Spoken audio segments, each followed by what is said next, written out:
Hello friends, welcome back to my another video. तो आपने पीछे वीडियो में सीख लिया है फ्रेजल वर्ब। फ्रेजल वर्ब होता क्या है, इसको कैसे लिखते हैं, इसके मीनिंग कैसे अलग बदल जाते हैं। तो इसका अगर आप जब तोड़ते थे तो उसका मीनिंग कुछ अलग निकलता था, लेकिन उसका जो मीनिंग कुछ अलग ही है। तो इस तरीके के फ्रेजल वर्ब को आपने सीख लिया और अच्छे से सीखा है, और आप खुद से लगा भी रहे होंगे जो फ्रेजल वर्ब मैं बताया था। और अब मैं जो बात करने वाला हूँ वो है स्टैटिक एंड डायनेमिक वर्ब के बारे में। चलिए बिना किसी देरी के मैं ये वीडियो शुरू करता हूँ और आपको बताने की कोशिश भी करता हूँ। देखिए, static and dynamic verb. Static verb होता क्या है, उसके डिफिनेशंस मैं लिखा हूँ यहाँ पे। स्टैटिक वर्ब्स डिस्क्राइब, स्टेट को वो डिस्क्राइब करता है, इमोशंस को डिस्क्राइब करता है और कंडीशन को डिस्क्राइब करता है। स्टेट मतलब होता है कि वो किस स्थिति में है, ठीक है, उसी को स्टेट बोलते हैं। मतलब स्टेट मतलब ये नहीं कि राज्य के बारे में, स्टेट मतलब कंडीशन है, ठीक है। जैसे how many type of state in matter, तो सॉलिड लिक्विड गैस है, ठीक है। तो इस तरीके से है, तो उसको वहाँ पे स्टेट का मतलब होता है किस कंडीशन में कितने तरीके का स्टेट है, टाइप्स बोलते हैं उसको, ठीक है, उसी को स्टेट बताता है। डायनेमिक वर्ब किसको बोलते हैं वो भी मैं आपको एक्सप्लेन करके बताता हूँ कि डायनेमिक वर्ब शो एक्शन। उसमें क्या होता है कि एक्शन का शो होता है, लेकिन इसमें एक्शन नहीं होता है। वो डायनेमिक में क्या होता है कि स्टैटिक में होता है कि एक्शन नहीं होता है, और डायनेमिक में एक्शन यूज़ होता है। इस तरीके say that can be seen और परफॉर्म्ड, उसको देखा जा सकता है और उसको परफॉर्म भी किया जा सकता है। जैसे एग्जांपल में है, आपके स्क्रीन पे आपको दिख रहा होगा कि स्टैटिक वर्ब्स के कुछ एग्जांपल्स हैं, जिसको मैं आपको बता रहा हूँ कि स्टैटिक वर्ब्स में नो, लव, बिलोंग, बिलीव ये सब आते हैं वर्ड। जैसे इस पर मैं बताया हूँ लव से लविंग है, I am loving this movie.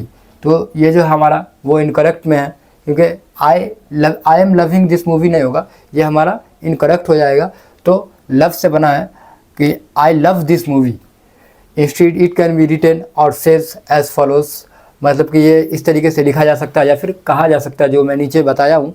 तो इसी के बारे में मैं इसको सेंटेंस को लिखा हूँ, आई लव दिस मूवी, मतलब कि मैं ये वाली मूवी जो है पसंद करता हूँ, या ये मूवी जो है मैं लाइक करता हूँ, ठीक। तो इसके लिए इसको इस तरीके से लिखा जाएगा, न कि इस तरीके से लिखा जाएगा। इस तरीके से आप कहीं भी लिखते हैं तो ये गलत सेंटेंस है, और इससे आप बचिए, इसको अवॉइड कीजिए। लोग लिखने के आगे तो लिख ही देते हैं, इसका मीनिंग भी वही निकलता है, लेकिन ये कहीं ना कहीं ये सेंटेंस जो है वो एरर सेंटेंस है, चीप सेंटेंस है। अवॉइड कीजिए इसको, और इस तरीके से कुछ लिखिए, और आपका जो लिखने की जो आर्ट्स है, वो आपकी स्किल, जो राइटिंग स्किल्स, वो आपकी बढ़ेगी, इम्प्रूव होगी। इस तरीके से लिखते गए तो आपको बेस्ट माना जाएगा। लेकिन लिखने में तो ये भी लिख देता है कुछ लोग, लेकिन ये गलत तरीका है, सही तरीका ये है। उस तरीके से मैं डायनेमिक पे आता हूँ। डायनेमिक वर्ब होता क्या है, जैसे मैं आपको बताया था, डायनेमिक वर्ब एक्शन को शो करवाता है, और वो देखा जा सकता है और उसको परफॉर्म भी किया जा सकता है, ठीक है। तो देखिए डायनेमिक वर्ब क्या है। डायनेमिक वर्ब में आता है रन, डांस, जंप एटसेट्रा, और भी कुछ आता है। जैसे ही रन्स नाउ, ये हमारा क्या है, इनकरेक्ट है। ही रन्स नाउ क्या है, हमारा इनकरेक्ट है। तो यहाँ पे क्या होगा, आप खुद से बताइए। ही रन्स नाउ की जगह पे क्या होगा, he is running. He is running, ठीक है, वो दौड़ रहा है। दौड़ रहा क्या है, बता रहा है, ठीक है। ही इज़ रनिंग, न कि ही रन्स नाउ। तो यहाँ पे ये ही रन्स नाउ जो है वो गलत होगा। लिखने को ये भी लिख देता आदमी, लेकिन ये गलत सेंटेंस है, ये आपका गलत जो है वो डायनेमिक वर्ब है। तो आप जो है उसको अच्छे से लिखना है। तो ये देखिए, आपको मैं लिख के दिखाया हूँ। ही रन्स नाउ जो है वो इनकरेक्ट है। Instead it can be written, ये लिखा जा सकता है, और सेज बोला जा सकता है एज फॉलो, जैसे कि मैं नीचे बताया हूँ। तो देखिए नीचे में लिखा हुआ है उसी sentence, he is running now. He is running now, या ही इज़ रनिंग भी लिख सकते हैं। ही इज़ रनिंग का मतलब वो दौड़ रहा है, या नाउ अब वो दौड़ रहा है, तो दोनों ही बात सेम ही है। तो ही इज़ रनिंग भी लिखते हैं तो नाउ का काम करेगा, या ही इज़ रनिंग नाउ भी लिखते हैं तो भी ठीक है, बेस्ट है। लेकिन ही इज़ रनिंग जो है वो मॉडर्न इंग्लिश के अकॉर्डिंग ये सही है कि ही इज़ रनिंग। नाउ का सेंस कोई नहीं निकलता है, ये नॉनसेंस हो जाता है। ये पुरानी इंग्लिश है, लेकिन मैं पुरानी इंग्लिश से ही मैं आपको सिखाया था, तो आपको नया इंग्लिश भी मैं बता देता हूँ कि ही इज़ रनिंग नाउ नहीं, he is running. He is running, इसका मतलब भी वही है, सेंस वही काम करवा रहा है, ठीक है।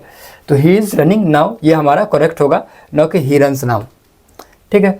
फिर उसी तरह मैं अगला कुछ सेंटेंस बनाया हूँ, सी वाज राइट और लेटर, सी वाज राइट और लेटर, नहीं सी वाज राइट और लेटर, ये जो हमारा मतलब कि ये जो हमारा इनकरेक्ट है।